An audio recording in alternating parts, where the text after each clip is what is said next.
So let us see about the High Court now. You all very well know like what is the role of judiciary and at what stage this High Court is standing. If you just see the position of High Court,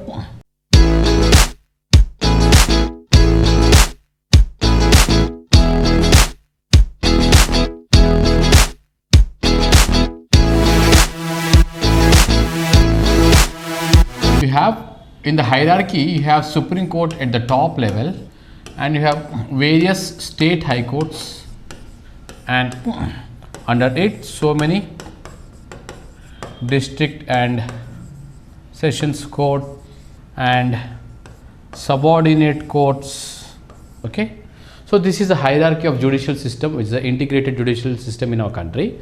So at the top stands the Supreme Court, which is the supreme authority, okay, with respect to judicial system and judiciary, and every state will have state high courts. After this, then you have district and sessions courts and subordinate courts in this order. Okay, so now let us see about the high courts in detail. In the Indian single integrated judicial system, the High Court operates below the Supreme Court and above the subordinate courts. Just now we have seen that High Court operates below the Supreme Court and above the subordinate courts in our integrated judicial system. Integrated in the sense we have just seen this. This is all integrated. Okay.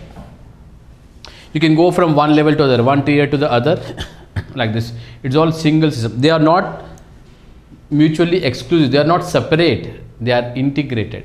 Okay. So the judiciary in a state consists of a high court and a hierarchy of subordinate courts.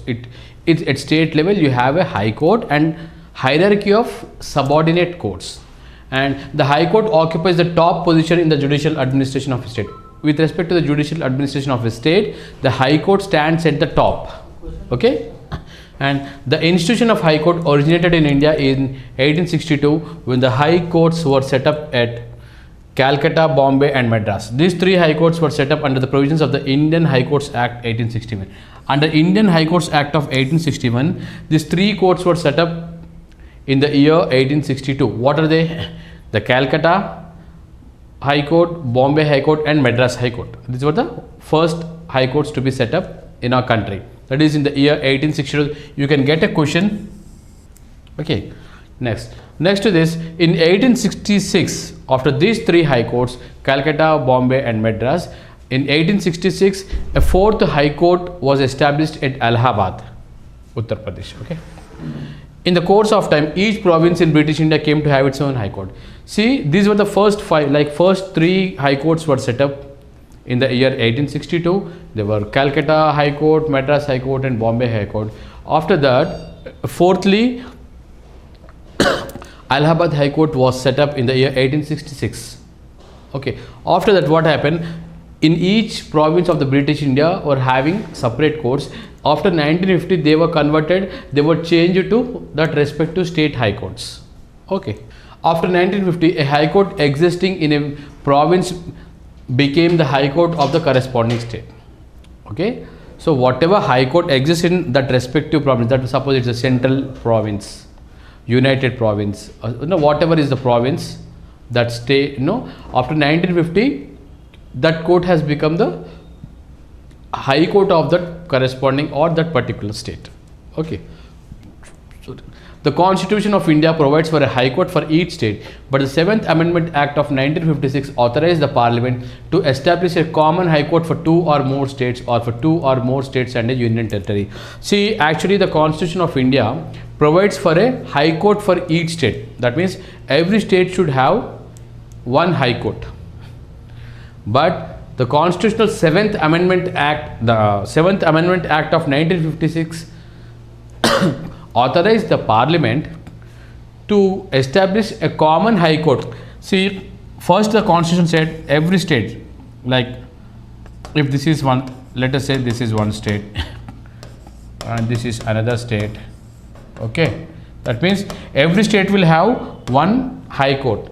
But 7th Amendment Act of 1956 said a Parliament is authorized of creating okay, establishing a common high court, means a common high court for one or more states, okay, for more than two, one, two, three, for three or two, whatever, according to the requirement. For more than two states can have one common high court, or more than two states along with one or more union territories, like a provision for common high court is provided under the 7th Amendment Act of 1956, which authorized the Parliament to establish common high court, okay, for more than two states or two states and union territories. Understand?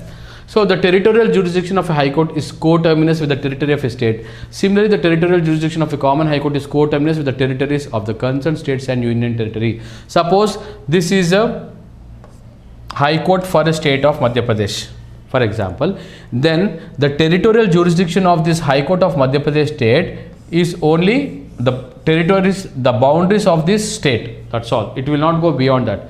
Similarly, if there is a common high court, let us say there is a common high court. Suppose you have Punjab, Haryana and the UT Chandigarh. Suppose you have a common high court, we have it, then its territorial jurisdiction is coterminous with the territories of this territory, these states and union territories. Okay, suppose if there is only one single court, a separate court for a specific state, its territories are just coterminous with them. If its jurisdiction is for more than one state, then its territorial jurisdiction also enlarged to give effect to that territory.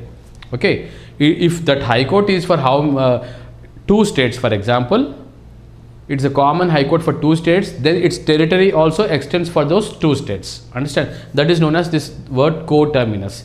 So the common high court is coterminous with the territories of the concerned states. Means if the territory of Punjab, the territory of Haryana, the common high court's jurisdiction extends up to territory of Punjab and territory of Haryana, because it is common for both these things, both of these states. At present, there are 25 high courts in the country. Delhi is the only union territory that has a high court of its own. So at present, how many we have high courts? We have 25 high courts in India, and Delhi is the only union territory that has a high court of its own since 1966. Okay? Understand? So at present there are only 25 high courts in the country, and Delhi is the only union territory that has a high court of its own, that is since 1966. The other union territories fall under the jurisdiction of different state high courts. See, though we have 28 states, we have 25 high courts, because some high courts are meant for, there are some common high courts which are under whose jurisdiction falls more than one state, like you have a Chandigarh High Court, etc. So, and apart from that, union territories doesn't have their high courts of their own. They fall under the jurisdiction of different state high courts. For example, if you see the Lakshadweep Islands, okay, they fall under the jurisdiction of the High Court of Kerala, which is situated in Ernakulam. And if you see the Calcutta High Court, okay, and the jurisdiction of this Andaman and Nicobar Islands, it's a union territory whose jurisdiction falls under the jurisdiction of the Calcutta High Court. Similarly, with Dadra and Nagar Haveli, if you do see the Bombay High Court, like that. So the Parliament can extend the jurisdiction of a high court to any union territory, or exclude the jurisdiction of a high court from any union territory. Means, suppose for example,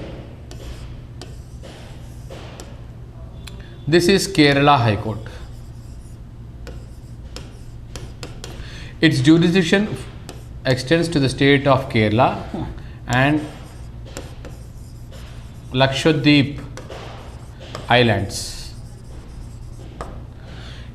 Example, I'm just taking. See, under this Kerala High Court's jurisdiction, you have the state of Kerala and also the Lakshadweep Islands, union territory. So, if the Parliament wants, it can extend the jurisdiction of some other state or some other union territory. If if the parliament wants, it can extend the jurisdiction of some other union territory, it can annex to it. Okay, it can enlarge the jurisdiction of Kerala High Court to add some other union territory, or it can exclude the existing one.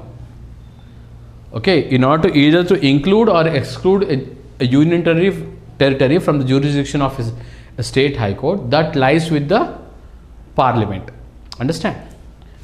And articles 214 to 231 in part 6 of the constitution, this you remember, article 214 to article 231 of part 6 of the constitution deal with the organization, independence, jurisdiction, powers and procedure and as on of the high courts. Anything related to the high courts with respect to its organization, its independence, its jurisdiction, powers and proceedings, anything related to the high courts are mentioned under article 214 to 231 in part 6 of the constitution.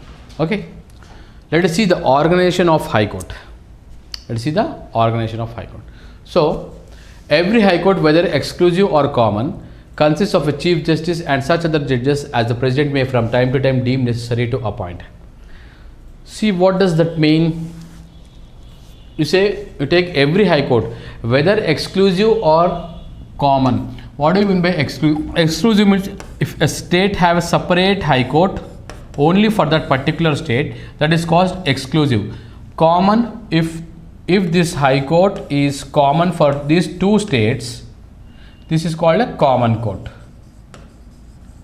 common high court. So in both the cases, if it is an exclusive high court or a common high court, in the both the cases, it consists of a chief justice and such other justice as the president may from time to time deem to necessarily appoint. Okay, means as per the requirement, president will appoint from time to time a chief justice of the state of high court and necessary other judges. And thus the constitution does not specify the strength of a high court and leaves it to the discretion of the president. This part you should remember. Constitution does not specify the strength of a high court. Okay, it is left to the discretion of the president, because he can just, whenever there is a case load, no, the requirement is more, according to the requirement he can appoint, they can transfer, all these things they can do. So constitution as such does not specify any specific strength for the high court of a state. So it leaves it to the discretion of the president. President can decide. When I say president, that is nothing but the cabinet. Okay, union cabinet. So it is left to the discretion of the president as to the strength of the high court, and accordingly the president determines the strength of a high court from time to time depending upon its workload. What I said, depending upon the workload and number of cases, cases pending. Okay, with all these things, the president, keeping that in view, keeping the caseload in view, the president from time to time determines the strength of a high court. So let us see about the judges first, how the judges are appointed. Appointment of judges. The judges of a high court are appointed by the president. The judges of the high court are appointed by the president, and the chief justice is appointed by the president after consultation with the chief justice of India and the governor of state concerned. Here we should think carefully. Any judge of a high court is appointed by the president, and the chief justice of the is appointed by the president after consulting the chief justice of India and governor. Means chief justice is appointed by chief justice of the high court. See, chief justice of a high court, suppose for example chief justice of let us say high court of Madhya Pradesh is being appointed, then who will appoint this chief justice of high court of Madhya Pradesh? President of India will appoint. While appointing, he will consult two persons. Who? One is chief justice of India, and he will consult chief justice of India, and he will consult the governor of that particular state. That means in this case he is the governor of Madhya Pradesh. Okay, So when a chief justice of the High Court is being appointed by the president consults the Chief Justice of India and also the governor of that particular state to which state the Chief Justice of High Court is being appointed, that particular. So after consulting these two people, president will appoint the respective person as the Chief Justice of that High Court, and also other judges are also appointed by the president. And for appointment of other judges, the Chief Justice of the concerned High Court is also consulted. So when appointing the Chief Justice of India, Chief Justice of the State High Court, he will consult the Chief Justice of India and the governor of that state. And while appointing the other judges of that High Court, President also consults the Chief Justice of that particular state High Court. Okay. In case of a common High Court for two or more states, the governors of all the states concerned are consulted by the President. Suppose if a Chief Justice of a common High Court is being appointed by the president, then the president has to consult the governors of both the states if that particular High Court is for two states or more. If suppose that High Court is a common court for three states, let us just assume that. Okay, if a High Court's Chief Justice, that High Court is a common High Court which is being appointed for three states, then the governors of all these three states are consulted by the president. Okay, like that. And in the second judge's case 1993, the Supreme Court rules that no appointment of a judge of the High Court can be made unless it is in conformity with the opinion of the Chief Justice of India. Means in 1993, in the second judge's case, the Supreme Court held that no judge of a High Court can be appointed, okay, unless it is in conformity with the opinion of the Chief Justice of India. That gave this consultative power as like a concurrence. That means the president should consult the Chief Justice of India before appointing a judge to any High Court. Okay, that was given in the second judge's case of 1993 by the Supreme Court. Later, if you see in the third judge's case, actually the decision of in the second judge's case, the decision of the Chief Justice of India was given more importance. If you see the third judge's case, the Supreme Court opined that in case of the appointment of the High Court judges, the Chief Justice of India should consult a collegium of two senior-most judges of the Supreme Court. Thus, the sole opinion of the Chief Justice of India alone does not constitute the consultation process. So here you should understand what is this consultation process. So, see, listen carefully. While appointing the judge of a High Court, okay, the president should consult the Chief Justice of India and the concerned governor of that state. Okay, while appointing the judge of a High Court, president should consult the Chief Justice of India. That was held by the Supreme Court in the second judge's case. In the second judge's case of 1993, the Supreme Court held that it should be must and should the president should consult the Chief Justice of India. His sole opinion is okay, enough. But in the third judge's case of 1998, the Supreme Court opined that when it said the consulting Chief Justice of India, that also means along with Chief Justice of India, two other senior-most judges of the Supreme Court should be a collegium, means a group, a collegium of two senior-most judges of the Supreme Court also should be consulted. So here only Chief Justice of India's sole opinion is not suffice. That has to be added or supported by the decision of the two senior-most judges, a collegium of two senior-most judges of the High Court, Supreme Court. Okay, that is what about the consultation process. Okay, and let's see the qualification of judges. A person to be appointed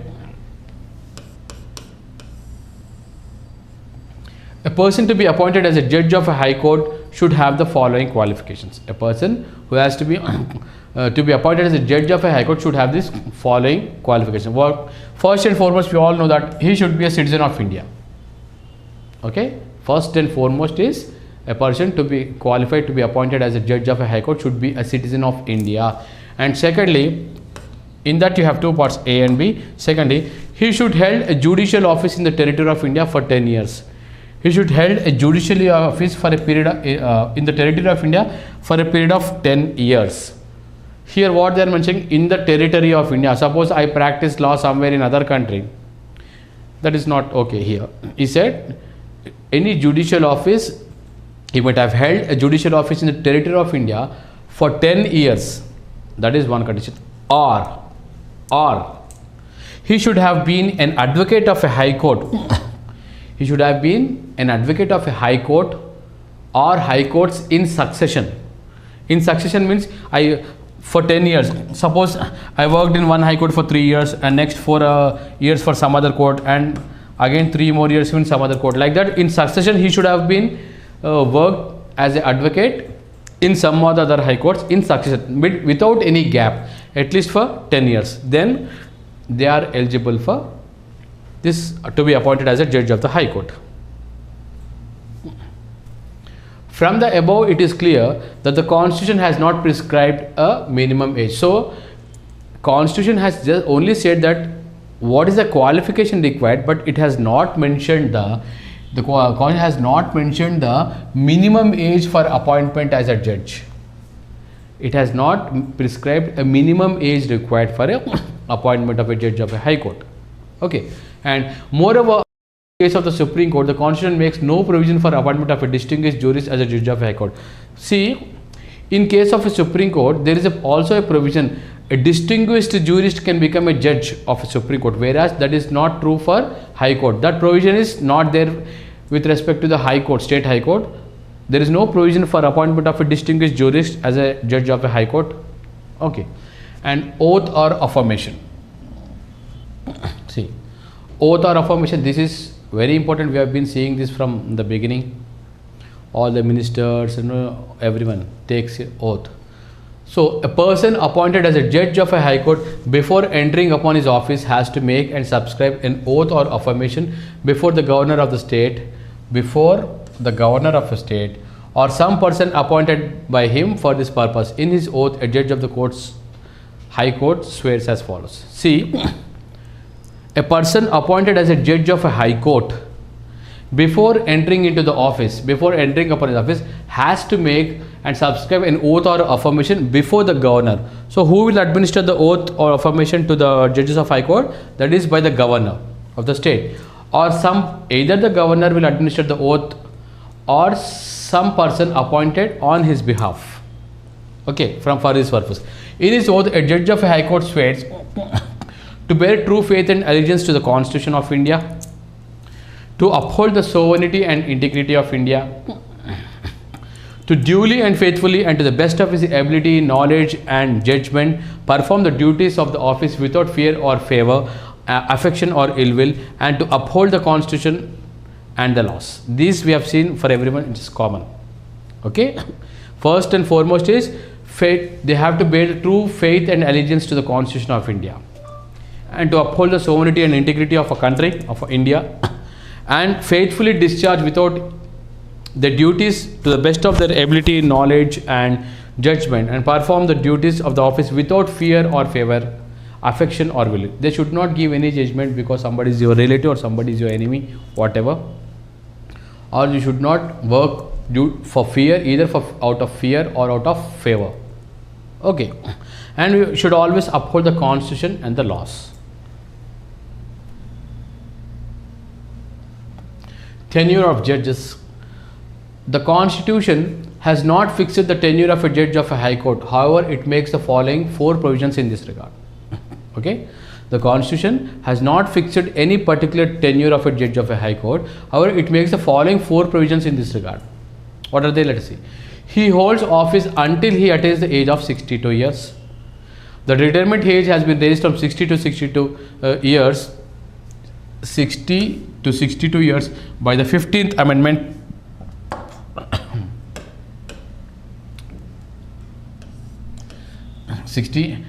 This Constitution, the retirement age has been raised by the 62 to 60 years by the 15th Amendment Act of 1963.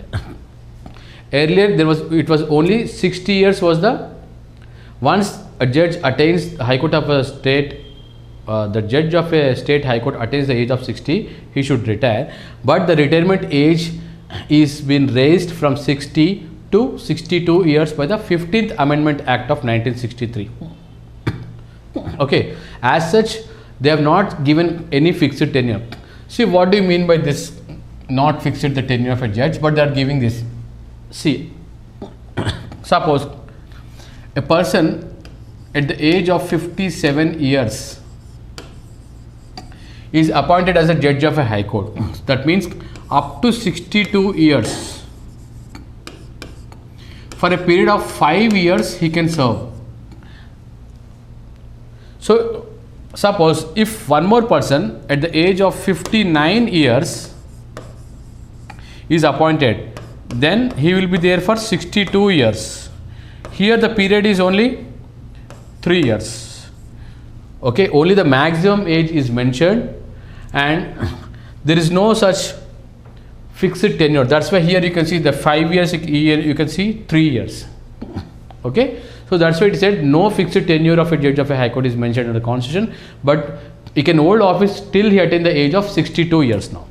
Okay, and any question regarding his age are to be decided by the president after consultation with the Chief Justice of India, and the decision of the president is final. Here, if there is any question with respect to the age, okay, age of the particular high court is decided by the president after consult. That is, any question regarding the age of that particular judge of a high court is decided by the president after consulting the Chief Justice of India. But ultimately, president say is final. He will just consult the Chief Justice of India, but whatever he says, that is decision is not obligatory or binding on the president, and whatever decision taken by the president is final. When I say president, that is always cabinet. That implies, and he can resign his office by writing to the president. Okay, so the judge of a high court is appointed with the president. He can also resign by writing a resignation letter which is addressed to the president, and he can be removed from his office by the president on the recommendation of the parliament. So a judge of a high court can also be removed by the president on the recommendation of the parliament. Okay, he vacates his office when he is appointed as a judge of the Supreme Court or when he is transferred to another high court. So his seat falls vacant as a judge of a high court when, if he is appointed as a judge of the high court, Supreme Court, or if he is transferred to a judge as a judge of another high court, then his seat falls vacant. A judge of a high court can be removed from his office by an order of the president. So you see, observe carefully. Here, a judge of a high court can be removed from his office by an order of the president. The president can issue the removal order only after an address by the parliament has been presented to him in the same session for such removal. See, a judge of a high court can be removed from office by an order of the president, but the president can issue that removal order only after an address by the parliament has been presented to him in that same session for such removal. Then only he can do that. And further, the address must be supported by a special majority of each house of parliament. That is the majority of the total membership. You know, special majority means what? A majority of the total membership of that house plus the majority of not less than 2/3. Whenever we say special majority, always I mention that. Whenever we say, remember this, you should keep in mind. This is one of the rigid feature of a constitution.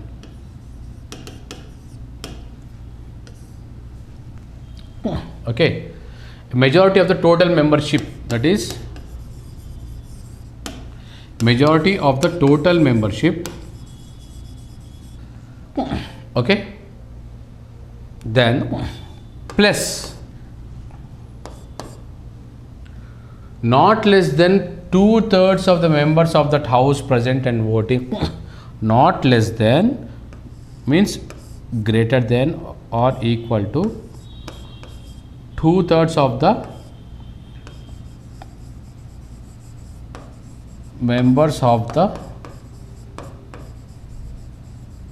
house present and voting. See, what does this mean? Removal of a judge of a high court has made it difficult because that's a constitutional position. You can't just simply remove like that because president has appointed him. President can remove by an order. It's not that easy. Just by looking if here, you see, a judge of a high court can be removed from his office by an order of the president. But before making such order, the president has to go through all these things. See, the address must be, he has to give, the president can issue the removal order only after an address by the parliament in that same session. And how can that address be given? The address must be supported by a special majority of each house, means in Lok Sabha and Rajya Sabha separately a special majority will be passed. What is special majority? Suppose if you take 250 members in Rajya Sabha, majority of total membership means more than, it is 125 plus members plus 2/3 of the members of the house present. What is 2/3? 2/3 of members of the house of 250. Okay, that many people should present and voting should be done. And same in the similar fashion, if you go to Lok Sabha, same like that. Okay, 550, whatever, you take the majority of the members should be present along with 2/3 of the members present and voting. Okay, so by special majority only you can give this address. Parliament can issue this address. After that he can be removed, he or she. Okay, so the grounds of removal are two. On what grounds a judge of a high court can remove? That is either proved misbehavior or incapacity. If misbehavior, if misbehavior is a proved, is their misbehavior is proved, or incapacity means unable to discharge the duties for which he has taken the oath. Okay, on this basis a judge of a high court can be removed in the same manner and on the same grounds as judge of the Supreme Court. So on the same basis a judge of a Supreme Court or a high court can be removed in the same manner. A judge of high court can be removed in the same manner as that of the Supreme Court. Thus, okay, the Judges Inquiry Act 1968 regulates the procedure relating to the removal of a judge of a high court by the process of impeachment. Therefore, the Judges Inquiry Act 1968 regulates this procedure relating to the removal of a judge, okay, of a high court by the process of impeachment. This process is, the judge of a high court or Supreme Court can be removed only by the process of impeachment as mentioned in the Judges Inquiry Act 1968. The procedure is regulated by this act. A removal motion signed by 100 members, so when they are putting forth the removal motion, that has to be signed by 100 members in case of Lok Sabha or 50 members in case of Rajya Sabha, is to be given to the speaker or chairman. What is the procedure? See, we are seeing the impeachment process. This is the impeachment process. How it goes on, we'll see. A removal motion signed by 100 members in case of Lok Sabha or 50 members in case of Rajya Sabha is to be given to the speaker or chairman, whatever is the, whichever house, respective houses, or the speaker and chairman may admit the motion or refuse to admit it. It is up to the speaker or the chairman, that is the presiding officers of houses, either to accept that motion or refuse it, either to admit or refuse that motion. And if it is admitted, then the speaker or chairman is to constitute a 3-member committee. They have to constitute a 3-member committee to investigate the charges. Okay, if that motion for the removal of particular high court judge is admitted by the presiding officer, either chairman or the speaker, then the speaker or the chairman is to constitute a 3-member investigation committee, means 3-member committee to investigate the charges, whether the alleged charges are true or not. No, some investigation should be done. You can't just simply somebody said you remove them, isn't it? So the committee should consist of, this 3-member committee should consist of the Chief Justice or a judge of the Supreme Court, a Chief Justice of a High Court, and a distinguished jurist. So this is a very high power committee. This 3-member committee will consist, to investigate the charges, will consist of members who or the Chief Justice or a, okay, either he can be Chief Justice or a Judge of the Supreme Court, number one. Number two, the Chief Justice of a High Court and a distinguished jurist. Okay. When the 3-member committee is set up for investigating the charges against the judge who is in question, that committee finds committee finds the judge to be guilty of misbehavior or suffering from an incapacity, then the House can take up the consideration of the motion. So when that committee with senior most judicial people investigates into the charges leveled against that particular person, and if it is proved, or if the committee finds the judge to be guilty of misbehavior or proved incapacity, okay, he is suffering from an incapacity, then the House can take up the consideration. Then only the House will entertain such motion for its removal. Okay, and after the motion is passed by each House of the Parliament by special majority, an address is presented to the President for removal of the judge. So when the particular committee, that committee finds the committee set up for the purpose finds the judge guilty of misbehavior or suffering from incapacity, then they can take up the House can take up the consideration of the motion. Then that motion has to be passed by each House of the Parliament by special majority. Then only that address is presented to the President, okay, for the removal of the judge. Afterwards, what happens? Finally, the President passes an order removing the judge. From that time, the President will pass an order for removing the judge. This all process has to go through if you have to remove a judge of a High Court.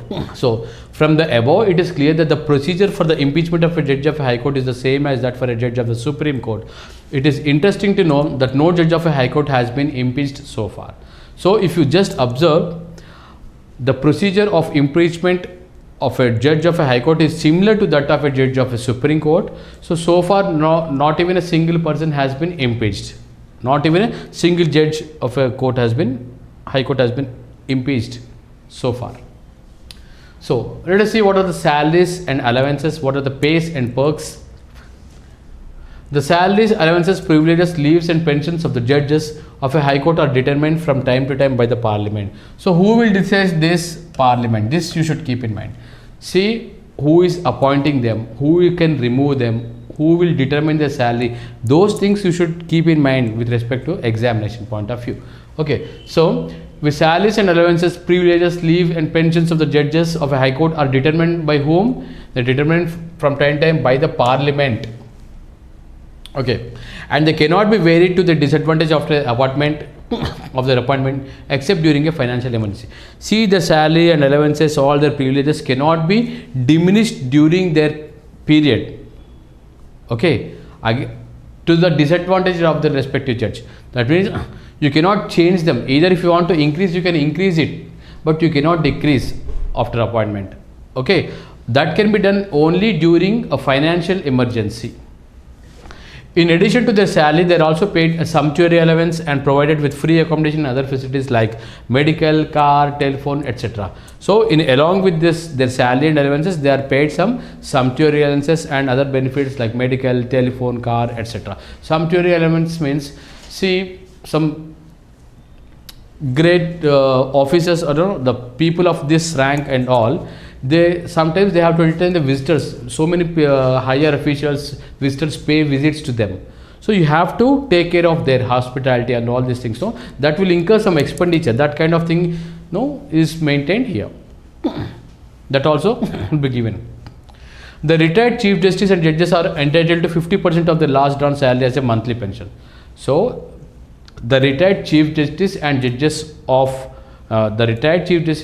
are entitled to 50% of their last drawn salary as the pension, as a monthly pension. Okay, suppose for example 2 lakhs, a judge is drawing 2 lakhs salary per month. 50% of that is 1 lakh. So when he retires, whatever is the last month salary, in that 50% he is entitled as a monthly pension. That much, 1 lakh he is entitled. Example.